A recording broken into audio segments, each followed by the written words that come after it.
produce desired results. So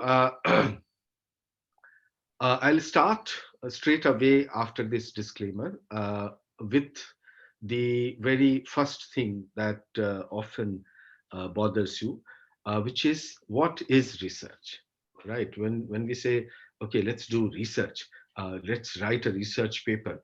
What is research? So a better way or easier way for me to talk about it is to say what is not research. For example, Googling something and finding interesting pieces of information. Like, for example, you might Google it and find out that at once, once upon a time, an American president actually had an extended program to uh, drain out the Mediterranean Sea into the Thar Desert, into the Sahara Desert. So, if you find that out, well, interesting, good, spicy piece of information, but that's not research. If you similarly read a few economics journals recently, or even newspapers, you might find out that 1% of rich population in India actually owns 70% of riches. And you might even find out some other similar comparable statistics, and you might be able to then plot that statistics on, let's say, if you have studied a little bit of statistics, if you know how to, for example, derive standard deviation, you can use that formula, put the observations, and find out that perhaps the standard deviation from the mean of average income in the Indian population, the standard deviation might be highest even among the developing countries. This is not research. This is data operation. However, if you were to be sufficiently intrigued by this, and if you were to use this basic piece of information to launch yourself into thinking about how, for example, people's incomes across different classes might have changed over a period of time, different classes of people, let's say from 1989 onwards, or 1991, when privatization set in India. And if you plot that across different social groups, across time, across different economic decisions and important moments in the history of, and then you're able to, is there a problem? No, sir, I think, we would request you all to keep yourself muted, and I would request the host Welcome to the webinar. You have entered as an attendee in listen-only mode. Visa and allow plenty of time to prepare for your applications. Step-wise to prepare your... I think, Shreya, you have to mute yourself. I would request the host to see to it if the participants can be muted from your side. It's a request from our side so that the meeting doesn't get interrupted. Thank you. Right. Okay, so that sounds very human for people to produce disturbances. So, all right. Now, as I was saying, if you plot the same differences of the variations in income across time, across social groups, and then observe certain patterns, that your evidence allows you to notice something that has not, one, already been noticed, two, that is not immediately obvious to the naked eye, three, that is a significant enough point for people to bother knowing about, and four, it sufficiently incites your interest and allows you to see something that other people may not be able to see. That is research. So for now, let me clarify with this, that we are talking here about a particular kind of research. We're talking about historical research. So I might as well take a pause, step back, and specify what exactly do I mean by a research in history. Okay, a research from a historical perspective does not mean that you have to go and look for origins of things. Okay, in fact, most of the time it's impossible practically to find out origins of things. Okay, it might actually lead you to ancient claims of authority, but not necessarily. For example, if you ask anyone today, what is the origin of, say, Hindi, people will tell you origin of Hindi is Sanskrit, or maybe Braj Bhasha, you know, and so on. Even though Braj Bhasha existed long before Hindi came into existence, Hindi is a Persian word, so it couldn't have Pandits did claim that Sanskrit was the font of all, not just languages, but all knowledge. Okay, it was a claim. That claim needs to be, I mean, you may look at, say, Panini, or you may look at Bharat Muni, or you may in the second, third century, or you may look at Dandin and Bhama in the 7th century, and say my source is saying that Sanskrit is the source of all languages. Well, your source is saying so, but you need to engage with your source in a certain way to understand that your source is actually not informing you. The source is claiming to inform you. The source is making a claim to power. What you need to do is listen patiently to that claim to power and interrogate it. To You try and write the history of that claim to power. How were they able to articulate that claim to power, right? So in other words, a historical research is one that not just informs, that engages with a source, and brings us to the most important part of historical research, that is source. But before I talk about source, let me just flag a couple of other things about historical research, and it is related to what history itself uh, might be conceived as, which is that a historical research is not about origins. It is not even necessarily about past. It is about change or lack of it. It is about variations or lack of it across the axis of time, space, context, and human agency and effort. Okay. Now, very few things in history actually can be pinned to such pointed specifics. And here I am I'm daring to do so, because I'm fairly certain that without these things, you cannot produce historical knowledge. You can produce knowledge. You can produce usable knowledge, valuable knowledge, but not historical knowledge. Historical knowledge has to be plotted along one of or some of these axes: time, space, context, and the ways in which, the extent to which different human groups, individually or collectively, might be at work in that particular field. Is this making sense? I must uh, make a request that at any point of time, if you think that there's something I'm saying which is not making sense, please feel free to interrupt and ask. I might not be looking at the chat box or the raised hand, so you just have to, speak. So that is what historical research is about. Now, the second disclaimer, or sort of dampener that I must put across is, before you start researching, you must first take a test and decide for yourself whether you are up for it, whether you are the kind of person who would be interested in research. Not everyone is or could be interested in research, and there is no indignity in not being interested in research. You do not become unscholarly just because you're not researching. You might not have the patience for it. So the most important thing is, are there questions in life that trouble you? Are there questions for which no Pandit, no scholar is able to give you the answers?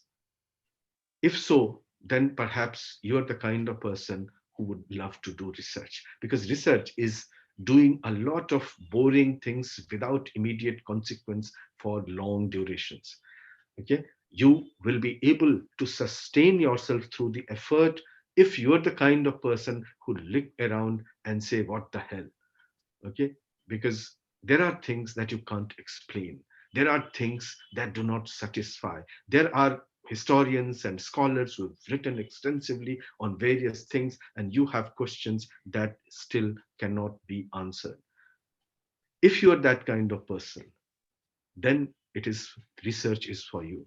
If you're the kind of person who can work hard through lots of entangled mass of information and who would love to see some pattern out of that entangled mass, then research is for you. If you are excited by new discoveries, new information, if you are excited by a good turn of phrase, a set of new ideas, then you are in for it. If not, if you're satisfied with life, if you think the world is so beautiful, if you think people are innately good, if you think that actually if only the politicians behave themselves, even the remaining problems would be solved, then research is not for you. Okay, so in other words, you have to first decide whether you're in for research. If you're a troubled soul, you'll love research, because research takes you into areas which has still not been explored. Okay, now once we have taken this test, the first thing that and this is again before we talk about sources, the first thing that bothers you is how to choose a topic. Okay, because the topics that commonsensically occur to you, your teachers or your supervisor or someone senior will tell you is unworkable. So what are the topics that immediately suggest themselves? You look around and say, caste, caste system, let me research the the origin of caste system. No, no, no, origin was something that Pankaj Jha said you shouldn't bother about. Okay, so let me research the causes of the reason why caste system has sustained for so long. Well, this is not a topic. Okay, this is not a topic because this is too big.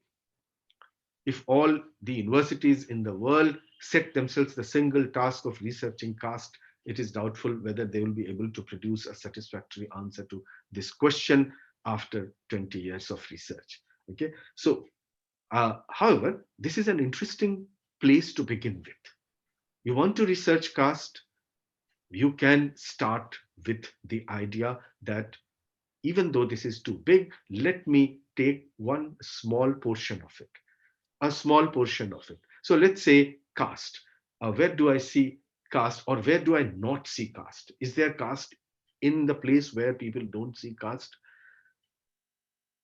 So, in other words, first thing that a student of history must do with regard to any theme of research is to delimit its scope in terms of space, time, and people, the three axes that we that we specified in the beginning. So let's say caste in arbitrarily the period between 1947 and 1957, 10 years, round figure. Okay, now you say 47 and 57, you want to study caste in a particular area. So you will, let's say, caste in North India. And then you realize, no, no, no, no, North India is too big. So you say caste in Delhi. Well, Delhi is also perhaps too big for you, because you've got, let's say, 1 year. So you say caste in the educational institution of India, and that too appears to be just too big. If you start looking around for sources, you're going to various places in the among the educational institutions. So then you start delimiting it and saying that you're looking for caste, the impact of caste in the student enrollment patterns in the girls' school of Delhi. That is a workable idea. However, it is not yet fully workable. You will then have to move around and find out, to begin with, whether girls' education from the perspective of caste has ever been studied. If so, who are the people who studied it? Find out, read them, then see what are the sources they used. Then go to the archives, find out whether you will have the deliberations of the the deliberations of the founding of these schools, whether you have the registers, whether there is information which can tell you what was the caste background of the girls who enrolled themselves. If there is no information, then don't be bogged down. Look for other pieces of information. Look for even the names. Do the names suggest a pattern? Okay. Are the deliberations completely impervious of caste? They are completely indifferent to caste. That is also a piece of evidence. The missing voice, and so on. In other words, once you have these things, okay, then perhaps you have your topic. It is possible that you pursue a topic like this in 4 different directions, and only one of these turn out to be a viable topic for research, because there are sufficient pieces of information and the idea appears workable within 1 year. Now, within within this idea of working on caste uh, in school education, you might have to worry about other things, but we will come to that when we talk about sources and making an argument, etc. But to begin with, what we understand is that a topic has to be chosen keeping in mind time, space, context, human agency, and most importantly, the availability of sources to you. The sources might be available in Andaman and Nicobar, and it is not accessible to you. That's no use. Okay. So once all of these have been sorted out, you have your topic. Is that clear? So once you have the topic, once you have the topic and you have your sources, okay, then you start reading the sources. The first, the first forays into sources might sometimes be extremely dissuading. It might tell you, "Ke boss phas gaye, go back. This is not your cup of tea," because stuff that was written ages ago, even something as old as say 100 years, let alone something written say 2000 years ago, or even 500 years ago, they appear to be speaking, even when they're using the same language, they appear to be speaking a different language. They seem to be speaking to you from a distance, which they are. Okay. So your first instinct would be that you don't understand, even when the words and sentences that you come across you understand. But it's important that you hold on to it. You listen to it, not just read it, but listen to it and go through it carefully. You have to wade through your sources. Okay. You have to wade through your sources. You have to make the first forays by locating it within within its context, which is not just time, place, and people, but also the larger context of the source. So, I'm sorry. I've got a bad throat, so I will ask your indulgence in case I start coughing in between. So, you have to you have to determine the context in which from which your source is speaking. Okay. Many people have written about it. Who is the author of the source? What is the context from which it is coming? Uh, are the producers of the source stakeholders themselves? If so, what kind of states they are? How will that inflect the orientation of the information you have, and so on? So once you have located the source, what you need to do is also to identify the most important pieces of information, which might not be the most exciting or the most visible pieces of information. So look for ways in which you can cull out relevant information and arrange and classify them. Okay.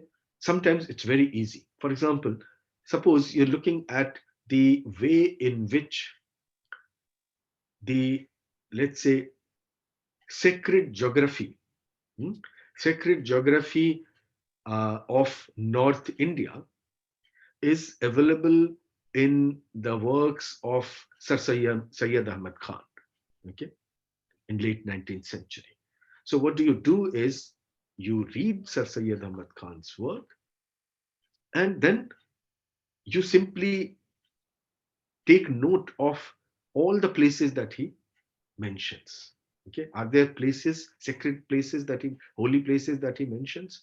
Okay, and mark the number of times he mentions them. You make a list of those places and you see what then is the pattern that emerges. Are there sacred places of worship that he mentions over and over again? Are there other places of worship that he mentions again and again? Are there places which are not places of worship that he mentions? Those, do these places occur more frequently than others? So it's much easier to simply tabulate that piece of information and then look at the kind of things he's saying and so on. But this is somewhat superficial. Okay, you might in the end realize that if you want to access, let's say, Muslim sacred places in 19th century, then looking at Sir Sayyid Ahmad Khan's writings might not be a very good idea. Okay, because his interests are not about holy places. Those are not his areas of interest. So similarly, there might be other patterns that you're looking for, which is not easy to get. Okay, so for example, if you're looking for, let's say, the representations of women in Shiva Purana, okay, then you basically have representations of women in the form of stories. Okay, and the stories portray women, various kinds of women, virtuous women, vicious women, viceful women, women who are of upper caste, women who are of lower caste, women who are slaves, women who are not slaves, women who are working for a temple, and so on. And it might all appear very gadmat. Okay, and it may not immediately give itself to easy noticing of pattern. That's where the challenge lies. You have to read it again and again. You have to contextualize. You have to realize that the portrayal might not be gender, might not be easily accessible to gender classification. Why? Because it is possible that women of different castes or different class or different occupation or in different contexts might be portrayed differently. So notice this. In other words, as you move on with your sources, you might have to keep keep introducing new complexities and new nuances into your research. And instead of just saying how women are represented in the Shiv Puran, you will end up saying that Shiv Puran represents women of different backgrounds in different ways. And there again, women of a particular background are represented in different ways depending on the context that we are talking about, or depending on various other factors, other variables. For example, the educational background, for example, the generic convention. So if if it is a story, it will, the women will be represented in one way. If it is a subhasit, a two-line maxim in Sanskrit, they might be represented stereotypically, and so on. So in other words, looking for pattern is not easy, but if you keep taking notes, if you try and see patterns in a qualified manner, okay, and not look for sweeping patterns, then you might actually be very handsomely rewarded, because that is the kind of nuanced pattern that a researcher of good, a reader of good historical research might expect from you. Now, talking of sources, never treat your sources as neutral reports, irrespective of their origins. Okay, so what the sources are giving you actually are not neutral pieces of information, but a narrative. Okay, the sources are talking. Okay, you often hear literature is the reflection, is the mirror of society. है ना? साहित्य समाज का आईना है. Uh, I don't think a more misleading thing can be said about sources. People, remember, nobody ever wrote a source. When Abul Fajr wrote a book, he didn't think he was writing a source so that, uh, you know, uh, 400 years later, Irfan Habib sees it and do a PhD from Cambridge University and write a classic book on medieval Indian history. He did not write a source. He wrote a book. He wanted to convey something. When Badauni wrote a book, even though he wrote it perhaps for the coming generations, even then he did not write a source. He wrote a book. He had things to say. And who did he have those things to say to? Other scholars, like himself, like Abul Fazl, like Fazi. So there were people who were writing in past. They had things to say. Those things had a specific context. There was a context in which they said it. It is we, the modern historians, 500, 600, 1,000 years later, or sometimes 50 years later, who sees this piece of writing and convert it into a source by reading it as a source of information, by reading it as a source of perspective. So what these people are giving you is a perspective. Okay, they are giving you a perspective. They are saying things, and in order to understand the full import of what they are saying, you have to understand the context in which they are saying it. So you cannot understand Badauni unless you read his opponent Abul Fazl, because half of the things Badauni is saying is meant for perhaps Abul Fazl, and vice versa. In other words, when you read a source, read not just that particular source, read also the other contending voices in the context of which, against or in support of which, your source is perhaps saying things. So, in other words, you have to plug not just into one voice, but many voices in the conversation, because your source is always invariably a part of a larger conversation. No matter if he or she is claiming, like Tulsidas did, that they were writing Swanta Sukhai, that is for their own happiness. Okay, if they were writing it for their own happiness, they wouldn't bother to transcribe it with such effort. Okay, so what the person is saying, that basically he's saying that I don't give a damn if you don't read my book, because I'm happy with what I'm writing. Okay, so when we are plugging into it, we must then also recover the other voices in the context of which they are themselves raising a voice. Because ultimately, as a researcher in history, what we are trying to do is to recover as many voices from past as possible. Those voices might be contending voices. Okay, so it's very important that we listen in to those voices. It's equally important that you apply that precious thing which is essential for the production of any kind of knowledge, not just historical knowledge. That is common sense. Okay, so sometimes your source will deliberately try to mislead you. So don't think that it is only the politicians of our age who lie. There are other people amongst us who lie, And there were people in the past who lied, and they did not lie by thinking to themselves, let me lie. Most of the time, they made a narrative, and sometimes in that narrative, they would use established modes of saying things. Okay, established modes of saying things, which may imply for us now, 500 years later, stuff that we sort of somehow take literally to our own vein.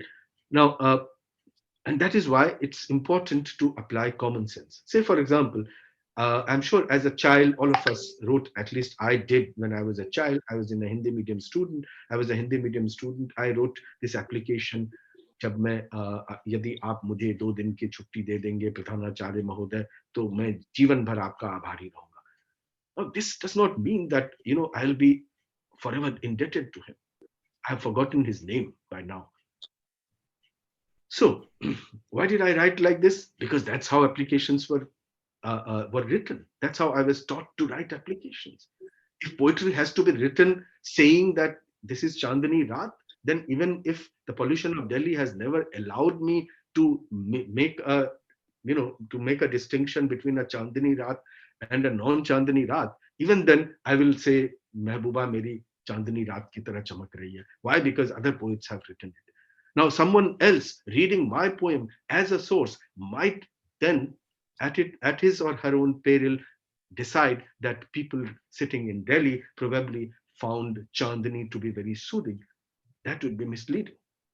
So that person has to apply her or his common sense to find out about the context in which I was writing, to find out if the genre in which I wrote had this in it. Okay. So, for example, if a ruler, if a Chalukya ruler is saying that I invade, or his courtier is saying that when we invaded the Chola territory, we killed 80,000 men, okay, in one day. Where in a city, we invaded the city, we chased away the soldiers, and we invaded the city, and we killed 80,000 men. Now, just try to understand this. 80,000 men, killing 80,000 men in 10th century is not an easy task. Remember, killing a person in 10th century was a physical thing. Every man had to be killed physically with a dagger stuck into his throat or his stomach, and then wait for him to bleed enough to die. Okay, it was not an easy, it was a physically very, very tiring thing. Second, the population of most of the cities would not cross 30, 40, maybe 50,000. If it was it was a city of, let's say, 100,000 inhabitants, it would be one of the largest cities in the world. Okay, so in other words, it is probably impossible for a ruler to kill 80,000 men, but they claim to have done this all the time. So, for example, all through the Sultanate and Mughal history, you will hear people saying 2 lakh people killed, 80,000 people killed, people were killed like dusts and so on. You have to apply your common sense, your historical common sense, to understand that unlike what happens today, when it is possible for someone to sit in the White House, push a button, and allow 10 million people to die, even as the president goes for his dinner, without having to see that violence, without having the indignity, having to go through the indignity of looking at a man being killed. Okay, that technology of mass violence was not available to the medievalists.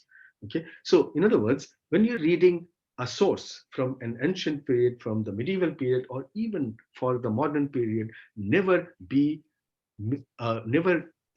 ignore the fact that they were living in times when technologies of communication, of violence, of transportation, and even of of battles were extremely different. You must always have that in mind before you draw easy, lazy conclusions. Okay, so similarly, there might be other things to keep in mind when you're reading a source. One important thing is the category of analysis. Okay, some of you might have heard of this word etic, E-T-I-C, etic, and emic, E-M-I-C. Okay, some categories are etic and some categories are emic, and let me explain why this is important. There are quite a few words that we use as tools of analysis to describe complex things as shortcuts, just as, for example, in let's say mathematics, in trigonometry, people use the word sine theta, right? I'm sure those of you who've studied mathematics or remember some of it from 9th, 10th would recall sine theta. What is sine theta? It's just a technical term, right? It's a constant, and it's a constant because why do we have these putting off constants? Because every time you want to refer to a particular ratio, you don't want to use p by h, right? Because sine theta simply is a value which is the constant value that you get by dividing the perpendicular of a right angle triangle with its hypotenuse. So in order to avoid going into that long sentence every time you want to use that constant, you have sort of made an understanding amongst the people who do trigonometry that every time I say sine theta, you should understand this, right? Similarly, in social scientific research, in historical research, we often use these categories of analysis. Okay, so something like gender, for example. Gender is not simply a word, it's a concept, right? It's a concept which signifies a set of expectations and roles which is associated with a particular biological identity. Okay, so in order to avoid getting into it all the time, you use the word gender. And it's a useful category of analysis, even though this word did not exist earlier. So it is quite clearly an etic category, not an emic category, if you're using it for analyzing, let's say, what happened in the Middle Ages. However, there are some categories which, when we use as etic categories, that is, categories which are coming from outside of the time that you're trying to analyze. Okay, if it is coming from outside of the time that you're trying to analyze, and if it is an etic category, you have to be very, very careful about it. Okay, sometimes common words are actually categories of analysis. For example, let's say society. Okay. You'll be surprised to know that most ancient and medieval languages did not have a word for society. Society is actually a modern conception, a notion which is all inclusive. Politics, okay? Some cultures did have the word, others did not. What we understand today by politics, which is a set of power relations, okay? In that sense, the word perhaps was rarely used in at least in the South Asian context. So it is an etic category. It might be a useful word, but you have to be careful using it. Sometimes the categories of analysis and the gaps in between are extremely important for you as a researcher. So, for example, most of the medieval vernacular languages use the word Turkish when they came across a Muslim. Most of the Sanskrit words also used Turuk or sometimes Malech when they came across a Muslim. Okay, sometimes the Muslims themselves describe themselves as Malech. So there is Abdul Rahman, who's writing in 13th century, is writing a poem in Apabhramsa language along the lines in which Kalidas had written. His name is Abdul Rahman. He wrote this Sandesh Rasak. styled on Meghdut. And he's saying, who am I? I am a Malich. Why is he referring to himself as Malich? Malich in Sanskrit means dirty. Is he saying I'm a dirty man? No, he's not saying that. He's actually using someone else's category of analysis on him. The person who translated this text actually translated it to say he's Abdul Rahman is saying I'm a Muslim. No, he was not saying I'm a Muslim. He's using the word Malich. Isn't it interesting that he is using the word Malich? Because Malich originally was used to refer to the untouchables. Okay, so here is a history waiting to be written. Here is a history which is hidden within the varied use of a particular term. If you use the category of analysis Muslim for the person, for to describe the person who is saying I'm Malich, then you're missing out on that important piece of information hidden within the gap between the word that the medievalist used and the word that we attempted to take recourse to when translating that medievalist work. So be mindful of the category of analysis that you're using. The category of analysis must be used carefully to ensure that it is applicable where you're using it. And if it is not, then you must be using it as an observer and not simply as a recoverer of that piece of information. Right. So uh, it's equally important that when you describe something, say for example, your source might not be a literary source. It might be a monument. It might be a temple across the road that you come across, which describes itself like so many thousands of temples in this country as Prachin Mandir. Hmm? And you want to, because your teacher uh, encourages you to, or you feel like you researching this temple instead of bothering about the Tirupati temple, you decide that you want to, research the temple across the road, and you visit it, and you find certain patterns, and those patterns inside the Garbhagriha is very beautiful. How do you describe it? Do you say there are beautiful patterns on the inside? This is vague and subjective description. You might end up saying it is beautiful, but first you must give the information as neutrally as possible. Okay, so say there the temple inside the Garbhagriha has, let's say, intricate patterns. That is a specific, intricate patterns. Some people might find it beautiful, some may not find it beautiful. That's different. Your description should be specific, intricate patterns, or patterns carved in color, or patterns in black and white, or patterns which are inscribed, or patterns which are that of flora and fauna. In other words, be specific in what you are saying. Okay, do not use subjective words. So if you come across a fort, don't just say it's an enormous fort, an enormous palace. How big is enormous? We don't know. Okay, so give measurements, or at least if you have no means to measure and you have no information about it, make comparisons to say how big what the dimensions are. So someone looking at Red Fort, if you and says it's a big structure, your reader might imagine a very high structure. But as historians of architecture have noticed, the Mughal architecture, especially from 17th century onwards, tried to strike you by an infinite mass of space horizontally and not vertically, unlike many other architectures in South Asia or in the world. Okay, so be specific about the thing that you're describing, whether in literature or in monuments or in inscriptions. You have to be as specific in research as possible.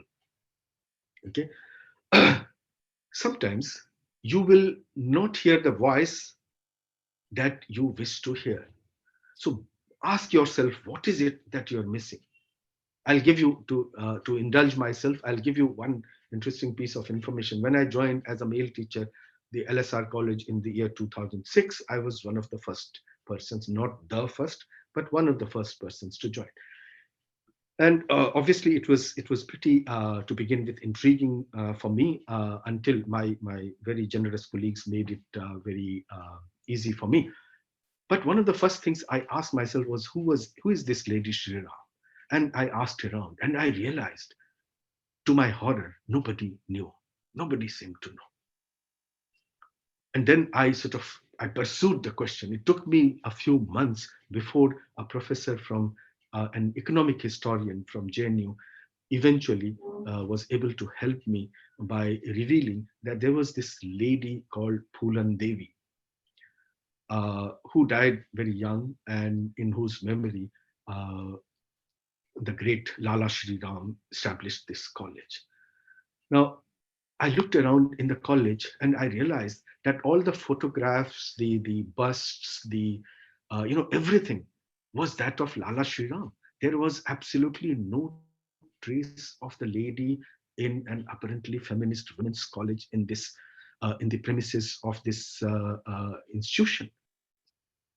Now, here is a missing voice. If I wanted to write about this lady, the voice is missing. And the missing voice is actually an extremely important piece of information for me as a historian, because here is a man who is trying to encourage women's education, but has absolutely no sense of women's independent identity, or at least that's how it appears if you go by the way in which he tried to memorialize the lady in establishing this college. Okay, so in other words, sometimes a missing piece of evidence is your greatest piece of evidence. Okay, because it tells you much more than the voices that are clamoring for attention. Okay, so always have an ear for that which is not audible. Is that okay? So that brings us to the most important thing and most intriguing thing in research: an argument. Very often, I run a journal.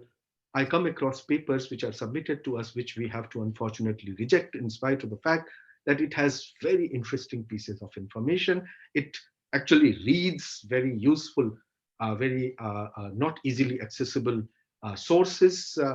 It has unearthed new pieces of information, and yet we have to reject it. Why? Because it has no argument. Okay, and very often researchers ask you, what is an argument? Okay, now an argument in researchese, if I was to use that word, is not same as argument in an argumentative Indian. An argument is basically an observation that you can substantiate with evidence. Okay, but with other qualifications. That observation has to be of a character that is not visible to the naked eye. And you have devised the observation by putting together ostensibly unrelated or inaccessible jumble of information in a pattern. That is very important. That you have looked at, you have dealt with, you have made sense of a jumble of a mass of information, but you see some pattern in it, and you draw out the pattern and you use the evidence to substantiate that pattern, and then you state that, you articulate that. You must be careful to see if someone else has made a similar or a contradictory or a comparable observation. That is an argument on your theme. So, in other words, you look at your evidence, you read your source, you see a pattern, you want to say something out of that, but it is possible that other people have said it already. Okay, in other words, an argument an argument must be articulated within a given historiographical context. This, on the one hand, would highlight the uniqueness of your argument, and on the other, it will also prevent you from reinventing the wheel. So it is possible that someone else has already said it. You have to say it. You first find out what other people have already said it. If you are going to say the same thing, no big deal. If, however, other people have worked on the field, looked at similar kinds of information, drawn arguments which are contrary to what you are driving at, or which are similar to, but but in nuances, in emphasis, in order of emphasis, very substantively different from yours. You must mention them and highlight the uniqueness of your own argument. Okay. Finally, you come to writing. Okay, so you have an argument, you have read your sources. How do you write it? Remember, writing starts right from the moment you start looking at the source, not after you have done the reading and analysis and done your made your argument, and then you decide to write. No, in fact, writing is the process through which you discover voices, you interpret sources, you make an argument. So writing will have to start from the word go. Keep writing all the while you are all this while as you go on researching. Record your engagement with your sources in a way that brings out the pattern in the information.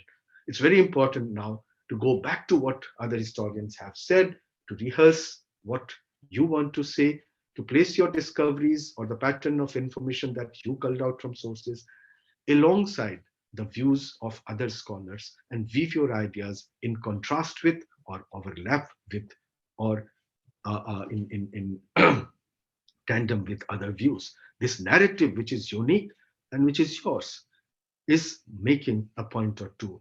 Those are your arguments. So let me give you, since we are at the end of time, let me give you some quick tips for writing per se. Okay, some very quick tips. So introduction. Your introduction should tell the readers that the research paper, what the research paper is about. It should tell them what time period it is located in, what place it is located in, what aspects it deals with, and if possible, also specify the sources that you have looked at and basing your argument on. Okay. In one or two sentences, you can somewhat simplistically even say the even frame the argument that you're making, so that your reader, because reading a research paper of say 20 pages or 30 pages, 40 pages, nobody is going to commit to it without knowing what one is putting yourself in for. So tell the reader what it is that you're going to say in the end. Okay, so this is not a Sherlock Holmes narrative. This is a story in which the end should be known to the reader. Okay. Second, uh, never claim to know the mind of your historical agent. When you're quoting a source, never claim that okay, Abul Fajl wanted to do this, you know, or Lord Clive wanted this particular result. You don't know what the person wanted.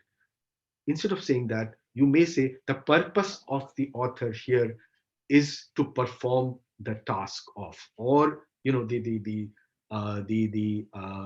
is that the text manages. So instead of saying the purpose of the author is this, you should be saying the text managed to perform the task of this. Okay, so you're looking at the functional part of it, not the intention of it. Avoid the language of a spread. It's easy for us to say this is influenced by that.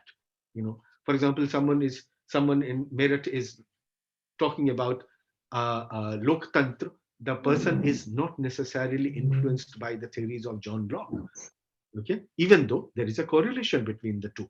Okay, so it is not always spread unless you can actually pinpoint and say it, which is mostly not the case. So avoid that language of adoption, influence, spread, etc. It is easier. It is better to say it is. The chances are that both your sources might have been influenced by the same atmosphere. Similarly, avoid passive voice. नहीं मैं तो आज बहुत ही heavy ये क्या आ रहा है? तो तुमने वो फर्नीचर देख लिया था? I think there's some. Sounds interesting.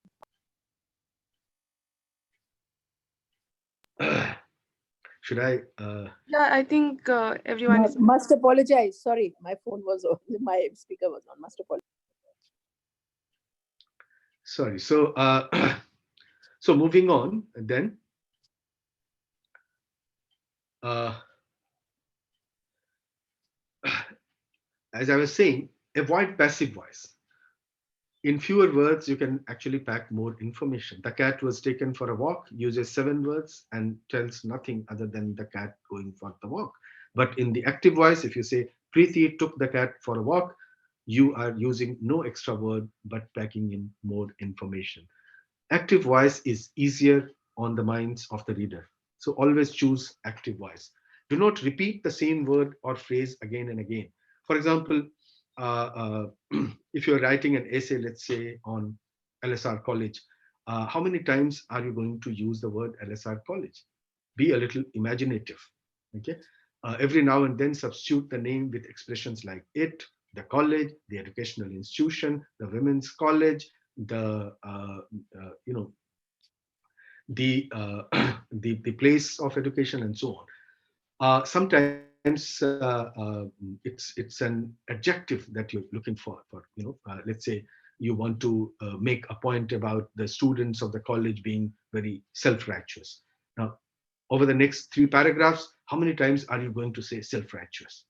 Okay, so you might be tempted to say, but you know, you have to use alternative words. So use a thesaurus. Do not, repeat the same word for reasons of aesthetics. And finally, do not punch above the weight of your evidence. If you have research, let's say the teachers of LSR, do not generalize about all the teachers in the world, or India, or Delhi, or even the University of Delhi. Teachers outside LSR might be smarter. Your study allows you to conclude only about LSR teachers. At best, you can raise a question in the conclusion and ask, are teachers in all the women's colleges in Delhi like this? Be time specific. Are all teachers in women's colleges behaving like this during the online classes? And so on. So, in other words, it's always useful to be as specific as possible. That's what research is about. So, I'm sorry that I've overshot time, and I'll be happy to respond to questions if we have time. Thank you so much, Dr. Jha, for imparting such knowledge. Now we would like to open the floor for questions. You can type in the chat box and unmute yourself.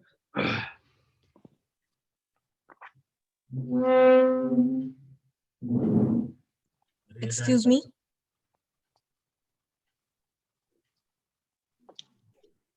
Yes, you're audible. Can I ask my question? Yeah, yes. Go on, please. Thank you. So sir, I'd like to ask you that supposedly you gave the example of taking a topic of caste in a girls' school. So sir, if we are choosing a smaller area and a particular period of time, so how do we attribute our topic to a broader phenomena? Right. Yeah. I think that's a very good question, because that's one concern that we have. First of all, I would say that a researcher has to learn to be very, very humble. Humble. When I say humble, I don't mean polite. Researchers, especially historians, are notorious good researchers for being very impolite.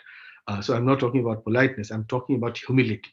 I'm talking about the fact that if you have researched a particular field in a delimited time and space, do not make claims which generalize those conclusions based on specific areas of research.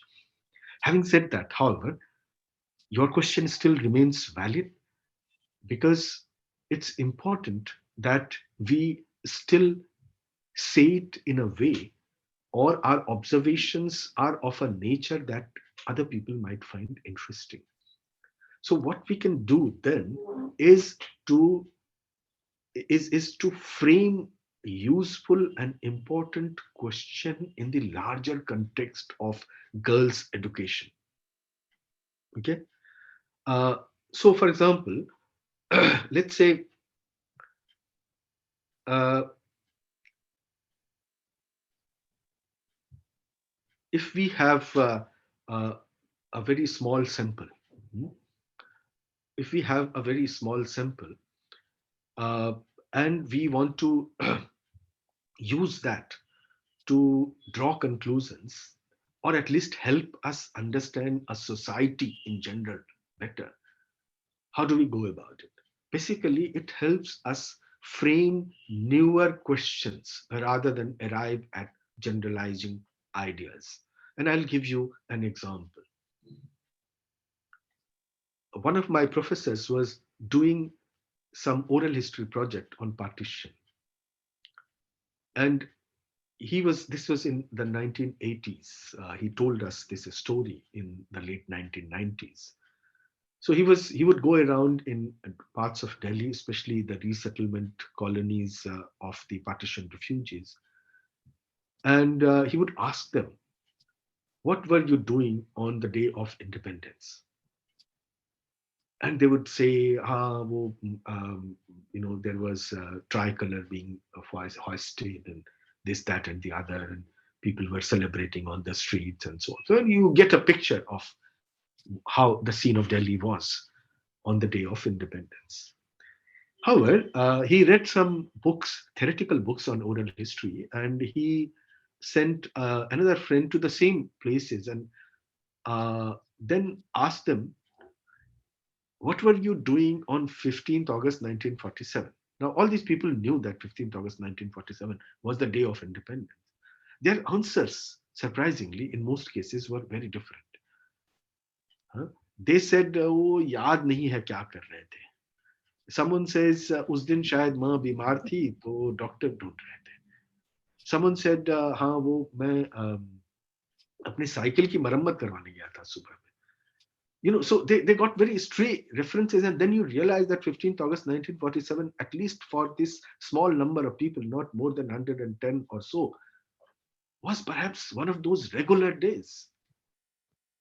So even on days when it appears the whole world is celebrating, a majority of people are actually going about their regular chores.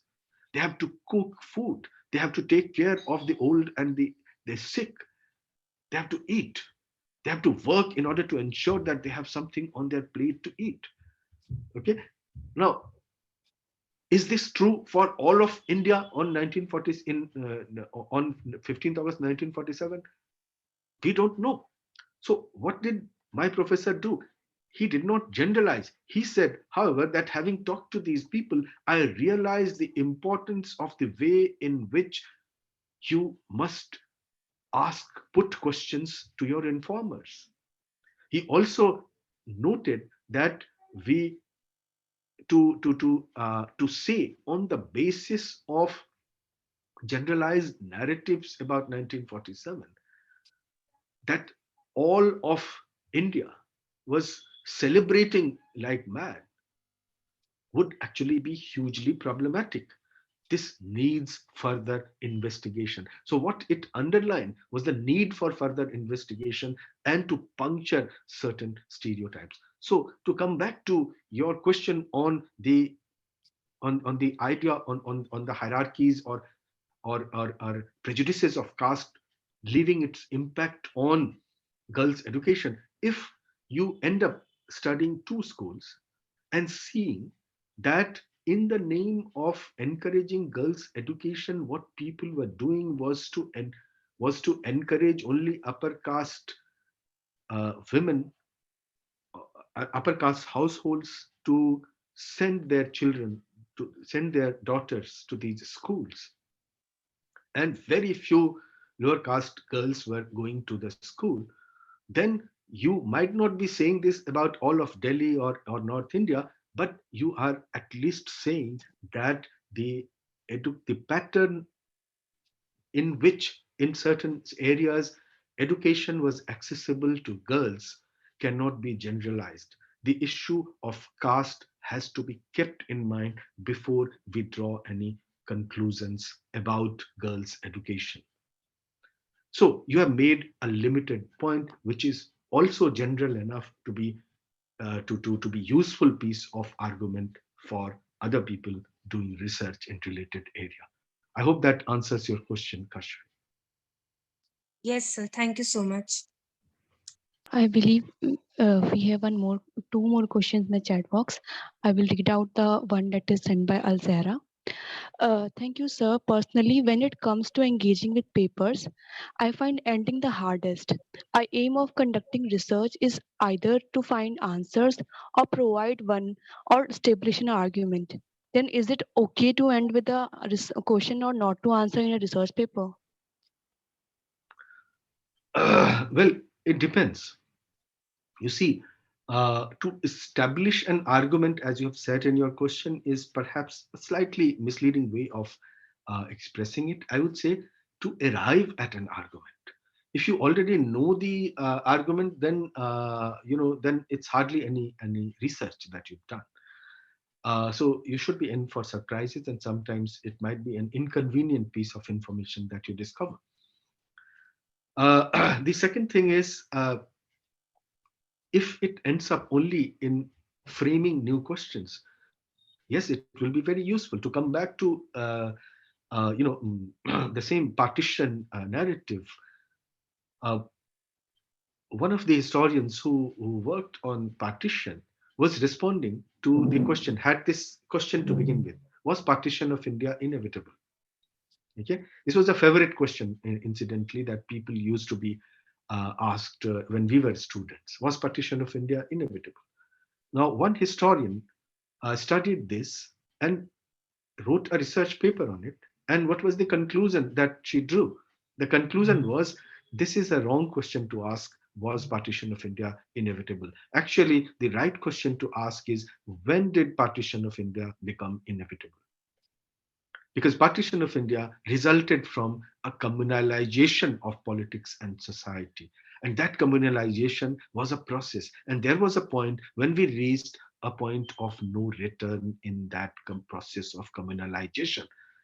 We don't know, we may not know exactly at that point of time when the researchers was writing her paper, she did not know when exactly that point came, but she did know that the question has to be reframed.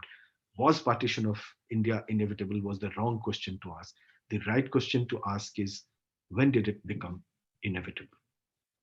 The same, for example, happens with, say, conversion. As a medieval historian, as a medieval historian, I am often asked, how come there are so many Muslims in India? How did people convert? Were they forced to convert? Did they convert because Islam came as a religion of equality? Did they convert because they wanted some facilities which were not available to them as non-Muslims, and various other theories that they put forth that they have come across. Now, when I read my sources, it does not allow me to actually make any conclusion. Okay, because my sources do not give me information on conversion.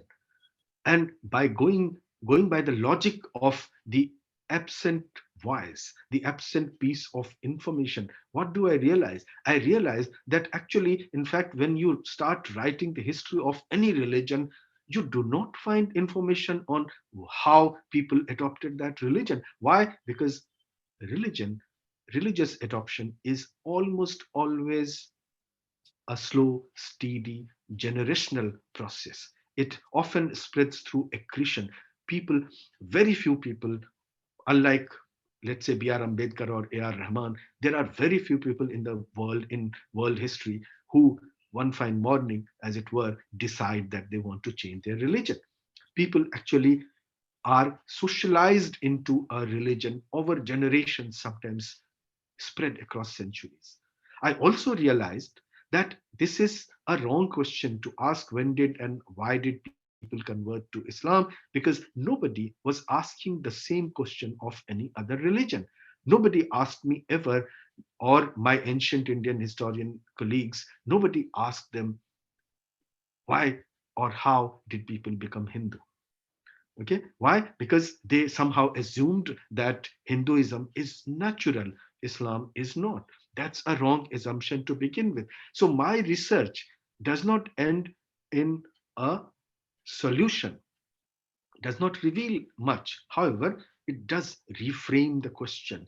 It reframes the question to ask, how come, how come different religions spread in India, and was the journey of Islam different from other similar comparable religions like Sikhism or Buddhism or Jainism or Hinduism? In other words, I'm asking another question, not finding any easy answers, but I'm still advancing historical knowledge, hopefully.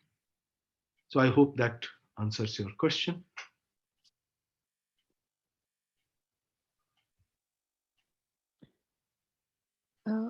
I believe Zara is having some network issues, so she's not able to answer.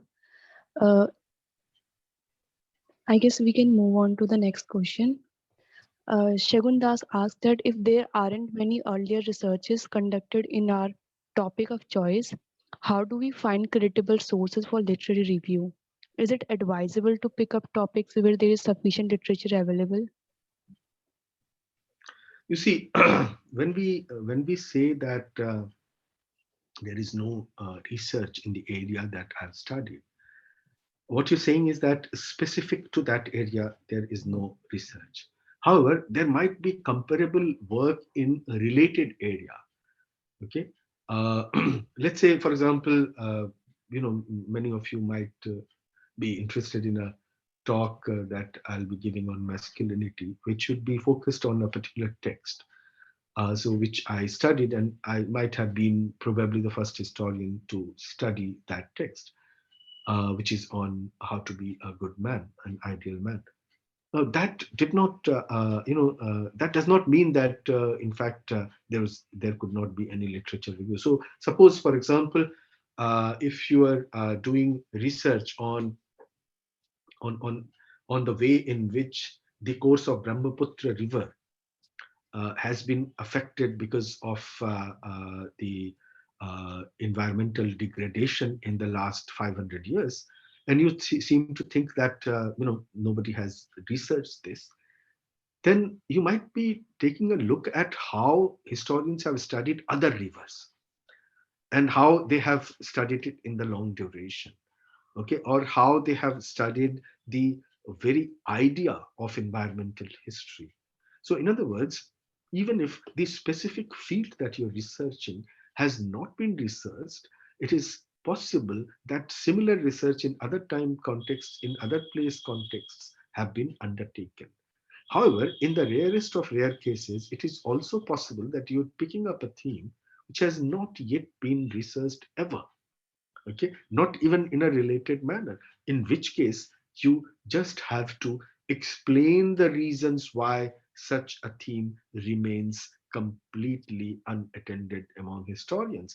Therein may lie your literature review. So you may look at, for example, if you're looking at the formation of caste in, say, the Uttarakhand region in ancient times, and you think nobody had studied it, you may refer to formation of caste in other areas, but you might even like to say, when did modern historiography on Uttarakhand start? What was the context of it? Who were the people who were writing it? And what were the reasons that nobody bothered to do research on this particular theme? By explaining the absence of historiography in the mainstream historiography, you produce historical knowledge about the limitations of existing historiography and create a context within which your historical knowledge will be articulated. I hope that satisfies your query.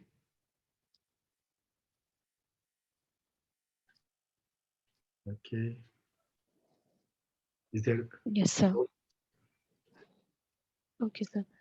Sir, Sahajneet Kaur asked that when it comes to referring sources for a research paper, they're usually the sources from the internet, maybe the articles or certain papers. Then how can we claim our research to be distinct since we are referring to sources that has already been covered in a certain way or other? Well, because the research is not entirely determined by what the sources are saying. The same source can be read in different ways, right? The same source can be read in very different ways. Let's say, um, you know, certain historians writing the history of Sufism read the Tazkirat of Chishti Sufis.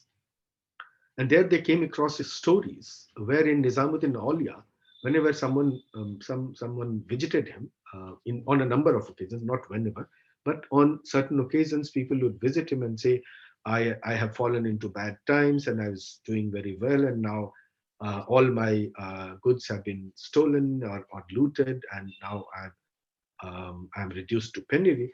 And the peer said, okay, give him 10 gold coins. And this was read by historians to say that, look, how great, how generous, how kind Sheikh Nizamuddin Aulia was. However, Simon Digby and Sunil Kumar a little later read the same piece of information and raised a different set of questions. They asked, how is it that a sheikh who claims maximum possible distance from any material wealth always appeared to have in possession of gold coins or other kinds of riches that he is doling out to other people? Okay, so in other words, where one historian saw kindness, another historian saw a certain management of resources. Okay. Similarly, when Mahatma Gandhi was declared to be a Mahatma, he was not born a Mahatma. He was born like you and me, Kali Hath. है ना? So there was a point at which he became the Mahatma, right? And people who wrote about his great initiatives and ruminations during the freedom struggle, they made great narratives. People also wrote about his political acumen and so on, and how he learned his I'm sorry, how he learned his or rather broke his political teeth in England and in South Africa. Uh, but reading the same sources, another historian, Shahid Amin, wrote a great piece of research paper saying the making of Mahatma. How did he become the Mahatma? And it was a set of contingent forces, he argues, that made him, sometimes with his complicity and sometimes against his wishes, that made him into the Mahatma. So you can read the same source and ask different questions. And if you ask different questions, you engage with your source in a different way, report that engagement in your paper. That is where your distinctness comes from.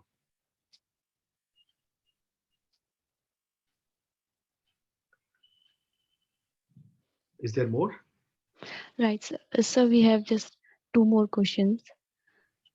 Okay. Ananya Sharma asked that to what extent are sample surveys from people regarding certain historical aspects like partition, etc., considered valid in a research paper? Sorry, I'm not sure if I get that. I guess Ananya, if Ananya could unmute herself to clear her question. Ananya. Okay, to what Yes. extent, okay, let me read this. To what extent are sample surveys from people regarding certain historical aspects considered valid in a research paper? Okay, I think I get it. All right. All right. To what extent are they considered valid? They are valid. There are certain modes certain technical aspects to oral research that you have to follow, that are, as they say it in management, the best practices, verified practices. So, for example, if you're going to conduct a simple, conduct interview of uh, a set of people, you have to record them. You have to record write down the time at which you talk to these people, if there were translators involved or other kinds of middlemen they were involved, how you approached them. You interrogate your own subject position in there, because it is perfectly possible that a villager talking to another villager will talk in a certain manner, talking to a politician will talk in another way, talking to a, quote unquote educated young lady from Delhi uh, says a different set of things. So you have to be mindful of that, and in order to demonstrate to your readers that you're mindful of that, you have to give full declaration of what was the information you shared with your informer before you talked with them. You have to engage with them. For example, Nonika Datta has done some research on how the lives of two women who were living independently of any, without any male members around during partition, was affected by partition. And in order to know their true story, so to say, she actually, instead of undertaking interviews, she actually stayed with them for months together. She stayed with them and allowed them to speak in normal course of things, instead of interviewing them formally. Okay. However, if you interview people formally, record them, record the circumstances under which you undertook that recording, and that will be considered valid, so long as you're not treating the information therein as sacred. You're treating it as a voice, and that voice has to be located within a context as a subjective voice. It is valid, though not necessarily completely irreproachable. You can contest it because it is a voice after all, but it is a valid way of doing research. All right, sir. Thank you so much. Uh, so we have two more questions in the chat box. However, due to the time constraint, I guess we can take, like, if it is okay with you, we can take the questions, all the two questions there. Okay. Yeah. Anna Sharma asks that how do we keep in check our biases and assumptions while interpreting a source while writing? How do we keep in check our biases and assumptions? Well, that's the most difficult thing. One of the greatest historians ever,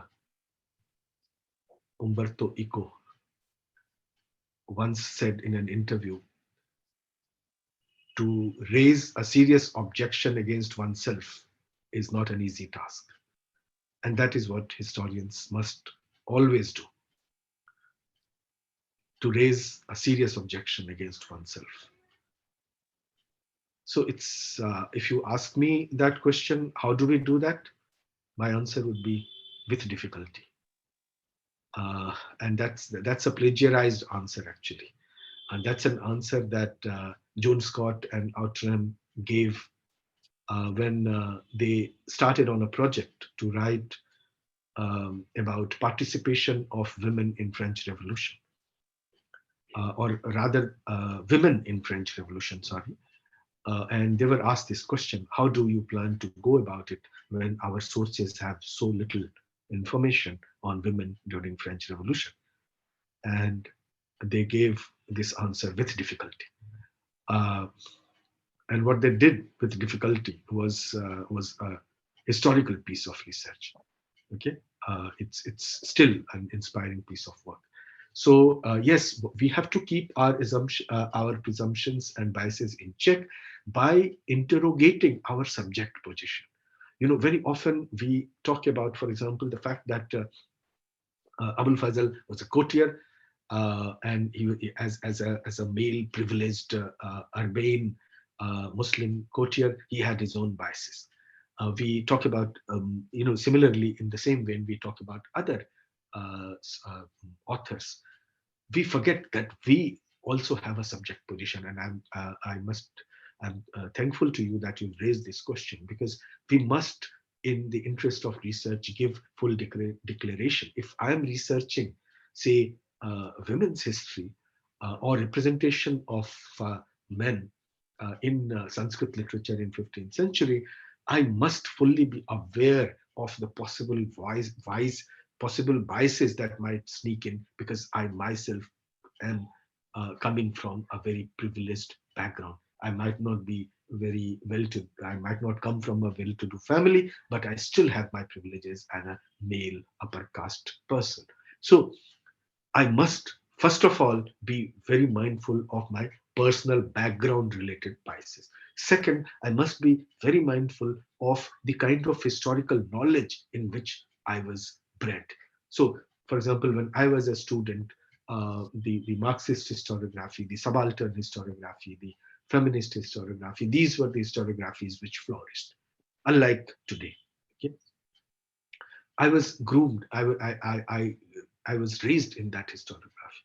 So I learned to question it, not necessarily to abandon it, but not to buy cheaply, lazily, unquestioningly into it. So be mindful of the epistemology from which you're yourself coming. Be mindful of your subject position.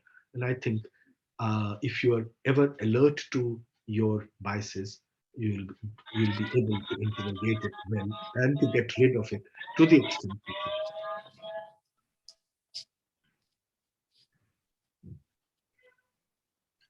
Thank you so much, sir. So just one more question. We have Soumya asking, how should we go about using fictional works as historical sources? Ah, that's a difficult one. Well, how? Uh, three or four things are very important. First of all, a practical thing. Fictional works are fictional, and you should be mindful of it. How are you mindful of it? How should you be mindful of it? Do not take do not take any piece of information literally. Uh, so those pieces of information are there in order to make sense of a story, right? Having said that, however, works of fiction are able to make sense precisely because they invoke in their readership some familiarity with the world that they invoke, right? So when Premchand is writing Godan, he's creating a rural world. The characters that he creates, Gobar, Hori, these are fictional characters, but the world that they inhabit, the cows that they tend to, the fields that they cultivate, the poverty that they suffer through are real, because if they were not real, people would not be able to relate to it. So the first thing to do is to understand that fiction may not have facts, but they carry truth. And the distinction between truth and fact is crucial for a historian. Okay? Facts sometimes might mislead you into a non-existing truthful world. Okay? But fiction may or may not. Okay? So you have to be careful in order to plug into the truths of fiction. Okay, in order to plug into the truths of fiction, you have to get rid of the facts, but you also have to examine the truth of the fictional work. There is nothing sacred about it. There are different kinds of fiction. Okay, so if you're looking at fiction, you have to locate it again within its context. So reading Godan, in order to understand the agrarian the agrarian hardships of 1930s is not enough by itself. You have to locate it within the context of the fact that Premchand is located in Uttar Pradesh. Okay, that Premchand is living in rural areas. You have to look at for example, the peasant politics of 1930s, as reported in, say, Congress meetings, for example. Okay, the peasant politics, the politics around tax and rent, the fact that the Congress supported the zamindars more than they supported the peasants. Okay, you have to keep these contexts in mind. You also have to keep the context of the politics of social reform in mind. Okay, so when you look at a text like let's say Achut Kanya, uh, which is a film, which is a movie, but it's also a text, it's also a work of fiction. Okay, you look at it, you also look at the politics of untouchables and their education. Okay, and then locate it, allow your work of fiction to have a conversation with the work of reality as reported in the non-fictional sources. Pay attention to the nature of your fiction. Okay, so all fictions are not same. If, for example, you're reading Time Machine, and remember, H.G. Wells invented the idea of time travel even before the possibility was scientifically verified by Einstein later. H.G. Wells wrote his Time Machine before theory of relativity happened. Okay, so and Time Machine is a fiction of a different order. It's science fiction, right? And yet, what does it tell you? It tells you not just about the greatness of H.G. Wells, it also tells you about the fact that it is in the 19th century that the temporality, for example, the idea that a time context defines what you're doing. Okay, this idea, historians, thinkers start becoming keenly aware of in 19th century Europe. Okay, so it is within that context that you have to then locate H.G. Wells and write a history of the idea of time. So similarly, when you look at, say, War and Peace, keep the world wars in mind. That is the context in which this conversation is going. You look at Kurukshetra of Ramdhari Singh Dinkar, written right at the end of Second World War. It is retelling of Mahabharata, one episode of Mahabharata, the end of Mahabharata. There is a conversation going on between Yudhishthir and Bhishma Pitama. It's a conversation which is absolutely enticing for people who have just come out of the Second World War, thinking about the use, the efficacy historically of the idea of peace and war. Okay, so now you can use Kurukshetra, which is a poetical work, a retelling of an episode of Mahabharata, to understand how a man sitting in Bihar is thinking right now about the Second World War and about the epistemological questions of war and peace, perhaps because of his location, perhaps because he was in Bihar. If he was located in Punjab, the way Manto was, if he was located in Punjab the way Amrita Pritam was, then he would not be ruminating and producing philosophical texts about war and peace. He would probably be writing about the hardships of partition. Okay, so the context is very important, because Ramdhari Singh Dinkar is sitting in Bihar, is not immediately affected by the violence of partition.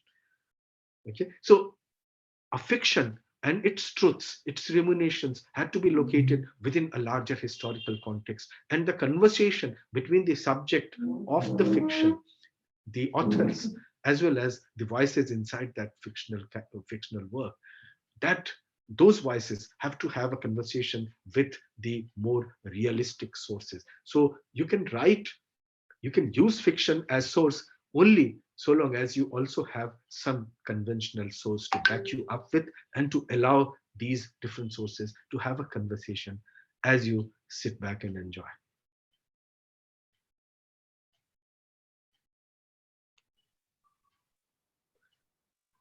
So is that enough? Yes, sir. I guess Um, that I that guess, answer. yeah, we won't be taking any more questions. If you have any more questions, you can write to us. We'll convey it to sir. But for now, yeah, we cannot, because of the time constraints. I think Yes. on the lines now. So I believe we are done with all the questions, and I'm sure that you can reach out to the history department for more queries, which can be addressed to them by sir. So I would like to thank Dr. Jha for giving us the opportunity to have him with us for the talk. It was very interesting and thought provoking, and I'm sure today's session must have resolved the queries of many of us. Thank you to everyone who has joined us today for the talk, and your participation is highly appreciated. Thank you and have a good day, everyone. Thank you. Thank you, Thank you, Aditi. Thank you. everyone. Thank you, sir, for joining in and taking out time for us. Yeah, with this, I would like to end the session here.